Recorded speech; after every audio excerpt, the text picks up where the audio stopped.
আসসালামু আলাইকুম প্রিয় দর্শক। অন্য মঞ্চের আলাপচারিতায় আপনাদের সকলকে আমন্ত্রণ জানাচ্ছি। নমস্কার।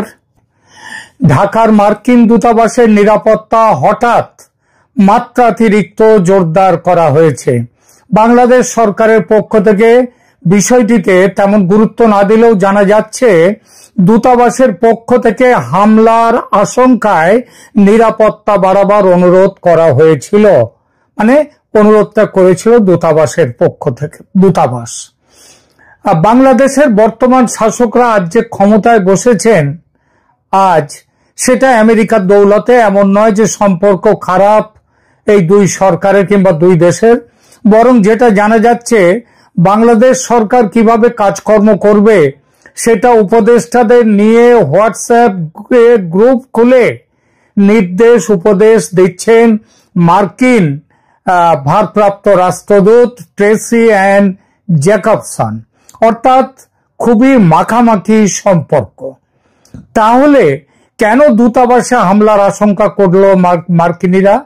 আশঙ্কা কাদের থেকে ও কেন, এই নিয়ে এখনকার আলোচনা। যুগে যুগে এবং দেশে দেশে মার্কিন যুক্তরাষ্ট্র তার ভূ রাজনৈতিক স্বার্থ রক্ষার জন্য ইসলামী মৌলবাদী আন্দোলনকে সমর্থন ও লালন করেছে, এমন অভিযোগ নতুন নয়। এই অভিযোগের পেছনে সুনির্দিষ্ট ও প্রমাণিত ঐতিহাসিক তথ্য রয়েছে, যা দেখায় কিভাবে স্নায়ুযুদ্ধ এবং তার পরবর্তী যুগে মার্কিন যুক্তরাষ্ট্র কৌশলগতভাবে ইসলামী গোষ্ঠীগুলোকে ব্যবহার করেছে ধর্মনিরপেক্ষ জাতীয়তাবাদী আন্দোলন এবং সাম্যবাদী প্রভাবকে প্রতিহত করার জন্যে। বাংলাদেশের ব্যাপারে যেটা হয়েছে সেটার সাথে কি কোনো মিল খুঁজে পাচ্ছেন? ঠিক আছে, তাহলে কেন মিল খুঁজবার জন্য কিছু উদাহরণ নিয়ে আসি। 1950 ও 1960-এর দশকে মার্কিন যুক্তরাষ্ট্র মিশরের রাষ্ট্রপতি গামাল আবদেল নাসেরের ধর্মনিরপেক্ষ আরব জাতীয়তাবাদের বিরুদ্ধে উঠে পড়ে লেগেছিল। আমেরিকার নেতারা মনে করতেন নাসের কমিউনিজমের ট্রোজান হর্স হতে পারেন এবং সোভিয়েত প্রভাব মধ্যপ্রাচ্যে বিস্তৃত করতে সহায়তা করতে পারেন আব্দুল নাসের। এটা আটকাতে আমেরিকা জঙ্গি সংগঠন মুসলিম ব্রাদারহুডকে ব্যবহার করেছিল। যদিও মার্কিন যুক্তরাষ্ট্র সরাসরি ব্রাদারহুডকে অস্ত্র দেয়নি, অস্ত্রটা পাঠিয়েছিল সৌদি আরবের মতো সহযোগী ইসলামী রাষ্ট্রগুলোর সাথে জোট সাজস করে তাদের বিরুদ্ধে পাঠিয়েছিল অস্ত্র তাদের কাছে। 1954 সালে নাসের বলেছিলেন একটা কথা, যেটা নাসেরের বিরুদ্ধে সমস্ত মুসলিম বিশ্বকেও একত্র করতে আমেরিকার খুব সুবিধা হয়েছিল। নাসের বলেছিলেন, আমি এখনো দেখতে পাচ্ছি না, 1954 সালে, খেয়াল করবেন, নাসের বলেছিলেন আমি এখনো দেখতে পাচ্ছি না কিভাবে কুরআন অনুযায়ী শাসন করা সম্ভব হবে। কুরআন একটি জীবনযাত্রা সম্পর্কিত সাধারণ পাঠ্য, ব্যাখ্যা সাপেক্ষ, এবং সেই কারণে আমি মনে করি না যে এটা নীতি বা রাজনৈতিক মতবাদের উৎস হিসেবে উপযুক্ত হতে পারে। আফগান মুজাহিদদের সাথে 1980-র দশকে আমেরিকার অংশীদারিত্ব কোনো ব্যতিক্রম ছিল না, বরং দীর্ঘমেয়াদী একটি কৌশলের অঙ্গ ছিল।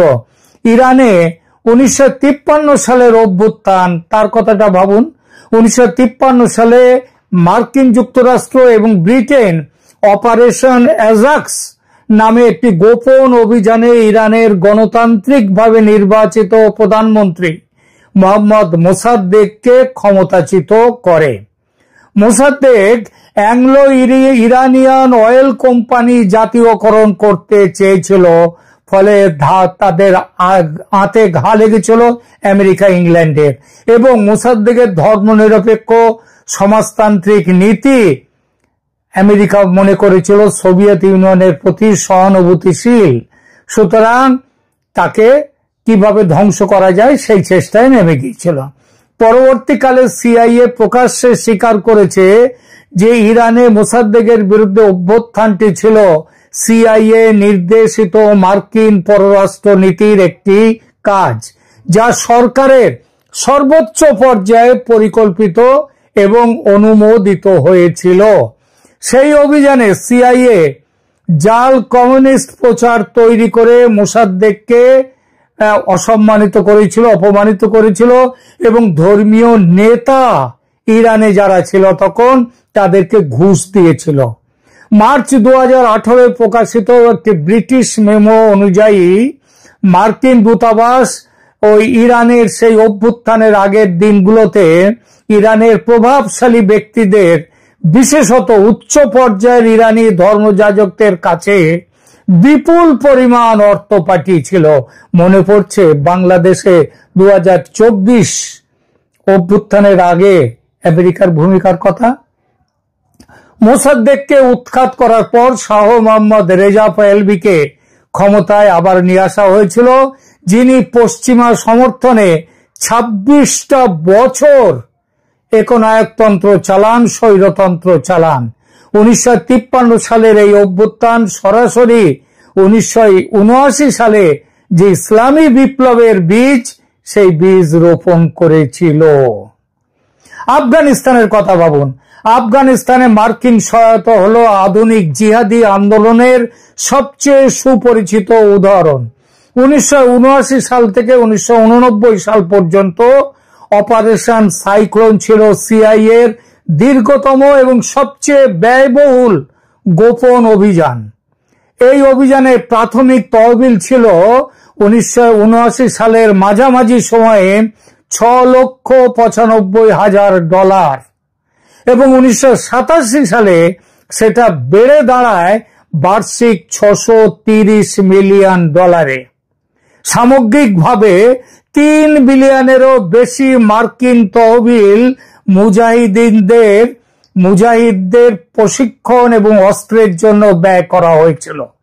প্রোগ্রামটি ছিল বিশেষভাবে জঙ্গি ইসলামী গোষ্ঠীগুলোকে সমর্থন করা এবং পাকিস্তানের প্রেসিডেন্ট মোহাম্মদ জিয়াউল হকের সাথে ষড়যন্ত্র করেছিল আমেরিকা এবং কম মতাদর্শিক অর্থাৎ কম জঙ্গি আফগান প্রতিরোধ গোষ্ঠীর চেয়ে জিয়াউল হক এবং আমেরিকা তখন সমর্থন দিয়েছিল আরো জঙ্গিদের। পাকিস্তানের ইন্টার সার্ভিসেস ইন্টেলিজেন্স মধ্যস্থতাকারী হিসেবে কাজ করেছে এবং প্রতি বছর আফগানিস্তানে 16,000 থেকে 18,000 মুজাহিদিন যোদ্ধাদের সরাসরি প্রশিক্ষণ দিয়েছে। অবিশ্বাস্য হলেও এটা ঘটনা যে ওসামা বিন লাদেন তিনি কিন্তু ছিলেন আমেরিকারই প্রোডাক্ট এবং আফগান আরব, ওসামা বিন লাদেন এবং আফগান আরব স্বেচ্ছাসেবকরা পরোক্ষভাবে সিআইএ এর তহবিল থেকে উপকৃত হয়েছেন। সিআইএ প্রধান উইলিয়াম কেসি আইএসআই এর একটি উদ্যোগে সিআইএ সমর্থন প্রতিশ্রুতিবদ্ধ করেছিলেন বিশ্বব্যাপী মুসলমানদের পাকিস্তানে আসতে এবং আফগান মুজাহিদিনদের সাথে লড়াই করার জন্য নিয়োগ দিয়েছিল এই আমেরিকা তার অর্থ দিয়ে। স্যার মার্টিন ইভান্স একজন বড় কূটনীতিক এবং বিশ্লেষক, তিনি নোট করেছেন যে আরব বিদেশি যোদ্ধারা আইএসআই এবং প্রতিরোধ সংগঠনের মাধ্যমে সিআইএ এর তহবিল থেকে উপকৃত হয়েছিল এবং এটা অনুমান করা হয়েছে যে 1988 সাল পর্যন্ত $800 মিলিয়ন খরচে পাকিস্তানে 35,000 আরব আফগান তারা সামরিক প্রশিক্ষণ পেয়েছিল, যারা পরে বিন লাদেনের সহযোগী হয়েছিল। বিন লাদেনের নিকটতম আফগান সহযোগী জালাল উদ্দিন হাক্কানি এবং গুলবুদ্দিন হেকমাতিয়ার এরা সিআইএ এর সবচেয়ে বড় সুবিধাভোগী ছিলেন। হাক্কানি সরাসরি সিআইএ এজেন্টদের কাছ থেকে নগদ অর্থ পেয়েছিলেন আইএসআই এর মধ্যস্থতা ছাড়াই। তিনি 1980-র দশকে বিন লাদেনের নিকটতম সহযোগীদের একজন ছিলেন এবং বিন লাদেনকে তার ভিত্তি গড়তে সাহায্য করেছিলেন। আফগানিস্তানে মৌলবাদের পরিণতি অপারেশন সাইক্লোনের ফলাফল ছিল বিপর্যয়কর। পাকিস্তানের মাধ্যমে মার্কিন সহায়তা প্রবাহিত হওয়ার সিদ্ধান্তের ফলে ব্যাপক দুর্নীতিতে ডুবে গিয়েছিল পুরো পাকিস্তান। কারণ করাচিতে পাঠানো অস্ত্রগুলো প্রায়শই আফগান বিদ্রোহীদের কাছে পৌঁছানোর পরিবর্তে স্থানীয় বাজারে বিক্রি করা হতো, যার একটা অংশ ওই যে 10 ট্রাক অস্ত্র এসেছিল পাকিস্তান থেকে বাংলাদেশে, সেটা এই একই জিনিস তখন হতো। করাচি শীঘ্রই বিশ্বের সবচেয়ে সহিংস শহরগুলির একটিতে পরিণত হয়েছিল এই আমেরিকার ভুল রাজনীতির জন্য। নিউ ইয়র্ক টাইমস 2016 সালে একটি সম্পাদকীয় লিখেছিল যে মার্কিন যুক্তরাষ্ট্রের একটি সহযোগী রাজ্য ওয়াহাববাদের প্রচারে অগণিত মিলিয়ন ব্যয় করেছে।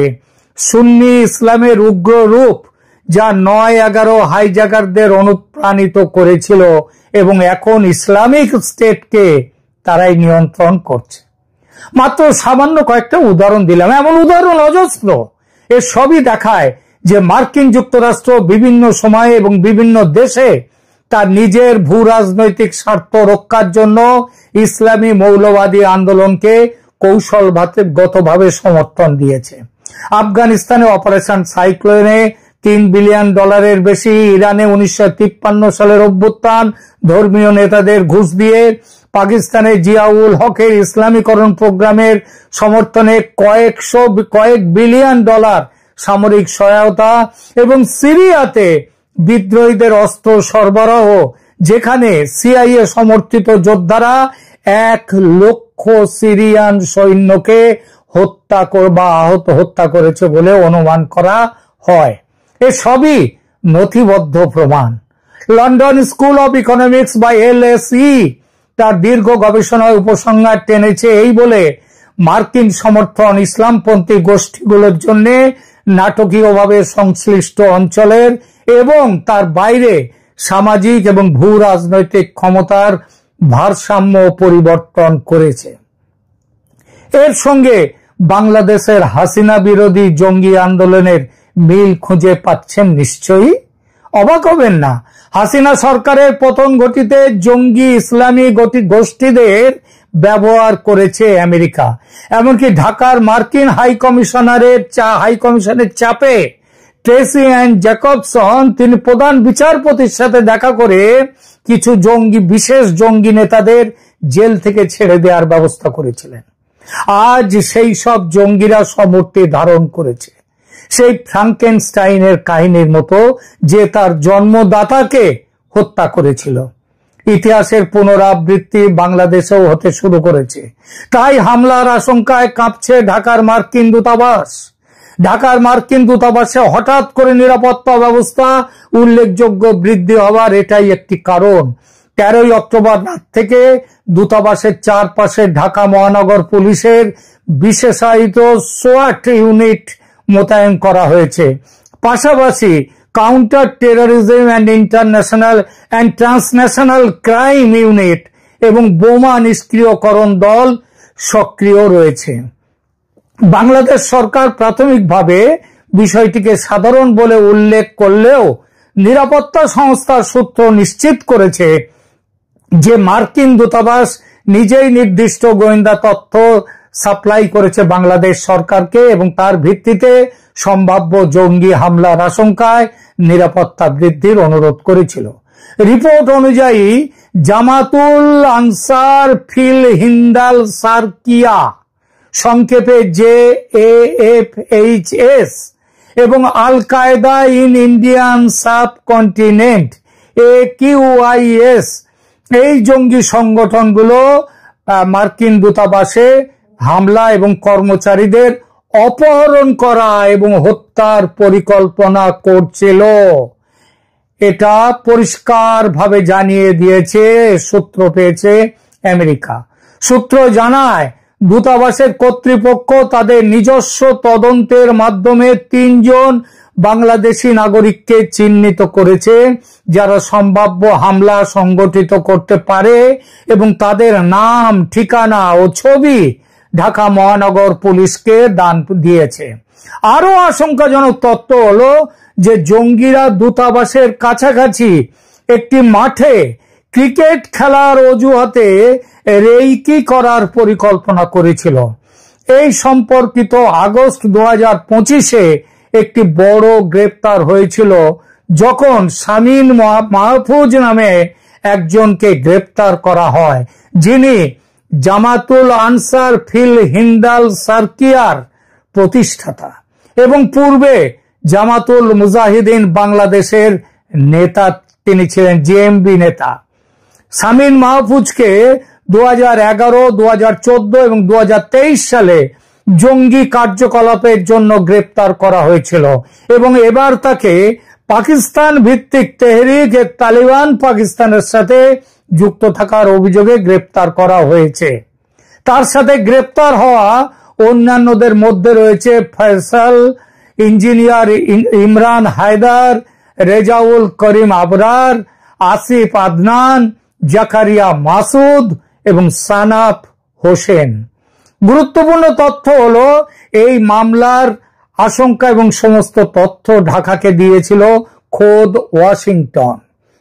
ওয়াশিংটন থেকে প্রাপ্ত গোয়েন্দা তথ্যের ভিত্তিতে এই অভিযান পরিচালিত হয়েছিল এবং জুলাই 2025-এ মার্কিন দূতাবাসের চার্জ ডে অ্যাফেয়ার্স তিনি স্বরাষ্ট্র উপদেষ্টা লেফটেন্যান্ট জেনারেল জাহাঙ্গীর আলম চৌধুরীর সাথে দেখা করেন এবং তখন থেকে জুলাই থেকে বিশেষ নিরাপত্তা ব্যবস্থার অনুরোধ করেন। কেউ কেউ সন্দেহ করছেন যে বাংলাদেশ সেনাবাহিনীতে সাম্প্রতিক উত্তেজনা এবং অসন্তোষের সাথে দূতাবাসের নিরাপত্তা হুমকির যোগ আছে কিনা। সরাসরি যোগসূত্রের কোনো প্রমাণ পাওয়া যায়নি, এটা ঠিকই। তবে সামরিক বাহিনীর মধ্যে সাম্প্রতিক যে বিক্ষোভ, যে ঘটনাগুলো ঘটছে বাংলাদেশের সামগ্রিক পরিস্থিতিকে অস্থিতিশীল করেছে বলা বাহুল্য এবং এর সুযোগ নিতে চাইছে ওখানকার জঙ্গিরা, ইসলামী জঙ্গিরা। ইসলামী জঙ্গিদের সঙ্গে বাংলাদেশ জামায়াতে ইসলামী দলের কোনো কি যোগ আছে? জামায়াতে ইসলামী আমেরিকার উপর বিশেষভাবে ক্ষুব্ধ এমন সরাসরি প্রমাণ পাওয়া যায়নি। তবে বাংলাদেশে মার্কিন নীতি এবং ইসলামপন্থী দলগুলোর মধ্যে জটিল সম্পর্ক রয়েছে। প্রকৃতপক্ষে সাম্প্রতিক মাসগুলোতে জামায়াত আন্তর্জাতিক মঞ্চে তার উপস্থিতি উল্লেখযোগ্যভাবে বৃদ্ধি করেছে, বিশেষত বিভিন্ন পশ্চিমী দেশের কূটনীতিকদের সাথে বৈঠক করছে। শেখ হাসিনার পতনের পর জামায়াত চীন, পাকিস্তান, তুরস্ক, যুক্তরাজ্য এবং জার্মানির সাথে সক্রিয়ভাবে কূটনৈতিক সম্পর্ক স্থাপন করেছে। চীনা রাষ্ট্রদূত ইয়া ওয়েন 2024 সালের সেপ্টেম্বরে জামায়াত প্রধান শফিকুর রহমানের সাথে দেখা করেন এবং জামায়াতকে একটি শৃঙ্খলাবদ্ধ দল হিসেবে খুব প্রশংসা করেন। একইভাবে পাকিস্তানের উপপ্রধানমন্ত্রী এবং পররাষ্ট্রমন্ত্রী ইসাক দার আগস্ট 2025-এ জামায়াত নেতাদের সাথে অনেক বৈঠক করেন। তবে মার্কিন যুক্তরাষ্ট্রের সাথে জামায়াতের সম্পর্ক জটিল। একদিকে 2024 সালে শেখ হাসিনার বিরুদ্ধে প্রতিবাদের সময় মার্কিন যুক্তরাষ্ট্র গণতন্ত্র এবং মানবাধিকারের পক্ষে খুব সোচ্চার ছিল। বলা হচ্ছে জামায়াতের ছাত্র সংগঠন ইসলামী ছাত্র শিবির এই সময় আমেরিকার সাথে এবং জাতিসংঘের সাথে খুব ভালো সম্পর্ক তৈরি করে ফেলেছিল। অন্যদিকে মার্কিন নীতি নির্ধারক মহলে জামায়াতের যুদ্ধ অপরাধী ইতিহাস এবং চরমপন্থী লিঙ্ক নিয়ে গভীর উদ্বেগ রয়েছে। মার্চ 2025-এ যুক্তরাষ্ট্রে একটি কংগ্রেশনাল ব্রিফিংয়ে মানবাধিকার বিশেষজ্ঞরা জামায়াতের উপর গ্লোবাল ম্যাগনিটস্কাই অ্যাক্ট নিষেধাজ্ঞা আরোপের আহ্বান জানান। মাইকেল রুবিন, আমেরিকান এন্টারপ্রাইজ ইনস্টিটিউটের সিনিয়র ফেলো, তিনি সতর্ক করেছেন যে জামায়াত ইসলামী একমাত্র দল, পৃথিবীতে একমাত্র রাজনৈতিক দল যারা নাৎসিদের ছাড়া তারা পৃথিবীতে গণহত্যায় জড়িত আধুনিক বিশ্বে। জামায়াতের সম্ভাব্য ক্ষোভের একটি কারণ হতে পারে যে মার্কিন যুক্তরাষ্ট্র এখনো জামাতকে রাজনৈতিক শক্তি হিসেবে সম্পূর্ণভাবে গ্রহণ করেনি এবং ইসলামপন্থী চরমপন্থার বিরুদ্ধে আমেরিকা এখন কঠোর অবস্থান রাখতে চেষ্টা করছে। তবে সরাসরিভাবে মার্কিন দূতাবাসে হামলার হুমকির সাথে জামায়াতের সম্পৃক্ততার কোনো প্রমাণ পাওয়া যায়নি। বাংলাদেশি মিডিয়া এবং রাজনৈতিক বিশেষজ্ঞরা এই পরিস্থিতি নিয়ে বিভিন্ন দৃষ্টিকোণ প্রকাশ করেছেন তাদের বিশ্লেষণে এবং সেখানে এরপরে এবং তারা ব্যাপকভাবে এই বিষয়টি কভার করেছেন। মাসুদ আলম গুলশান বিভাগের সহকারী কমিশনার তিনি নিশ্চিত করেছেন যে সম্ভাব্য নিরাপত্তা ঝুঁকির কারণে মার্কিন দূতাবাসের চারপাশে নিরাপত্তা বৃদ্ধি করা হয়েছে। রাজনৈতিক বিশ্লেষক একজন বলেছেন ওই ডয়েচ ওয়েল পত্রিকাতে তাদের ওখানে যে অন্তর্বর্তী সরকার কেবল বিবৃতি দেয় হামলা প্রতিরোধ বা অপরাধীদের বিরুদ্ধে আরো ব্যবস্থা নেওয়ার পরিবর্তে, এটি বাংলাদেশ সরকারের জন্য একটি বিশাল ব্যর্থতা এবং একটি বার্তা যে এত মাস পরেও সরকার সুশাসন নিশ্চিত করতে পারেনি। এবং একজন এই প্রসঙ্গে একটা জিনিসই বলা যায়, সেটা হচ্ছে এই ধরনের পরিবেশ জঙ্গি গ্রুপগুলোর জন্য অনুকূল। আর বাংলাদেশ জেইআইজ ইন্টারন্যাশনাল আউটরিচ বিশ্লেষণে উল্লেখ করা হয়েছে যে আন্তর্জাতিক খেলোয়াড়দের একটি ইসলামপন্থী সংগঠনের সাথে আলোচনা এবং মতামত বিনিময় করতে দেখা যায়, যার 50 জন নেতাকে মানে জামায়াতের সঙ্গে 50 জন নেতাকে 1971 সালের মুক্তিযুদ্ধের সময় যুদ্ধ অপরাধের জন্য অভিযুক্ত করা হয়েছে। আলোচনা শেষ করি। মার্কিন দূতাবাসের নিরাপত্তা বৃদ্ধি বাংলাদেশের বর্তমান জটিল নিরাপত্তা পরিস্থিতির একটি স্পষ্ট প্রতিফলন। জামাতুল আনসার ফিল হিন্দ আল সার্কিয়া এবং AQIS আল কায়দা ইন্ডিয়ান সাবকন্টিনেন্টের মতো জঙ্গি সংগঠনগুলো সক্রিয় হচ্ছে এবং মার্কিন স্বার্থের বিরুদ্ধে হামলার পরিকল্পনা করছে। সেনাবাহিনীতে সাম্প্রতিক উত্তেজনা এবং জামায়াতের ক্রমবর্ধমান রাজনৈতিক প্রভাব এই পরিস্থিতিকে আরো জটিল করে তুলেছে। ইংরেজিতে একটি বিখ্যাত প্রবাদ আছে, সো অ্যাজ ইউ রিপ, যার বাংলা অর্থ হলো যেমন কর্ম তেমন ফল। বাংলাদেশে আমেরিকা যা করেছে তার ফল তো তাকে ভুগতেই হবে। হামলার আশঙ্কা এই তো সবে শুরু, ক্রমশ বাড়বে। দুঃখের কথা, এর ফল ভুগতে হবে বাংলাদেশের সাধারণ মানুষকে। এখন